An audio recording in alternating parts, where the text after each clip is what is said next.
కృష్ణా జిల్లా అవనిగడ్డ నియోజకవర్గంలో దాచుకో దోచుకో అనే రీతిలో పరిపాలన సాగుతుందని మాజీ ఎమ్మెల్యే సింహాద్రి రమేష్ ధ్వజమెత్తారు. ఇసుక, మద్యం, రేషన్ బియ్యం దొడ్డిదారిని అమ్మి సొమ్ము చేసుకునేది ఎమ్మెల్యే కుటుంబ సభ్యులేనని సింహాద్రి రమేష్ ఆరోపించారు. చిత్తశుద్ధితో ప్రజలకు ఉపయోగపడే పనులు చేస్తే తాము స్వాగతిస్తామని, ఎవరో చేసిన పనుల్ని పెయిడ్ ఆర్టిస్టులతో ప్రచారం చేయించుకునే బుద్ధి మానుకోవాలని సింహాద్రి రమేష్ సూచించారు. కాలం గడిపారు. అంత అప్పున్నా కూడా దానికన్నా డబల్ నేను సంక్షేమ పథకాలు ఇస్తానని పగలబారు పడిగారు. తీరా చూస్తే సాక్షాత్తు అసెంబ్లీలోనే బడ్జెట్ ప్రవేశపెట్టినప్పుడు రాష్ట్రానికి ఉన్నంత ఆందోళన వాళ్ళే చెప్పారు. చెప్పిన మరుసటి రోజునే మళ్ళీ చంద్రబాబు నాయుడు పబ్లిక్ మీటింగ్లో పెట్టి 11 లక్షల కోట్ల అప్పని చెప్తాడు.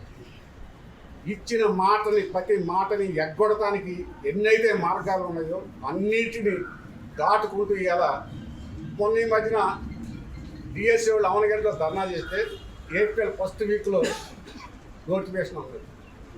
3rd వీక్ వచ్చాం. ఏ ఏప్రిల్లో తెలియదు. 25 ఏప్రిల్లో 26 ఏప్రిల్లో ఏప్రిల్లో మాత్రం చెప్పలే. ఏప్రిల్ ఫస్ట్ అంటే ఏప్రిల్ పూల్. ఇలా కాలం గడుపుతానికి అది ఆ రోజు శాంక్షన్ వచ్చిన తర్వాత టెండర్ అయిపోయిన తర్వాత పిఎంజీవైసీ నిధులది శాంక్షన్ అయిన తర్వాత కరోనా రావటం మూలంగా ఇన్ టైంలో వర్క్ బిగించడానికి వీలు కదా.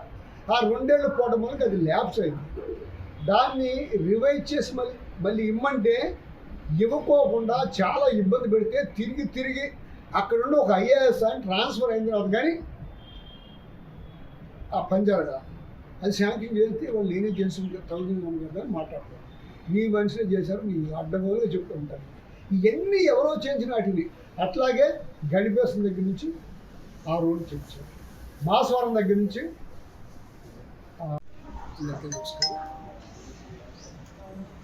మీరందరూ ఇక్కడ లోకల్లో జరిగే పరిస్థితుల్ని కళ్ళకు కట్టినట్టుగా మీ అందరికీ కనబడుతుంది.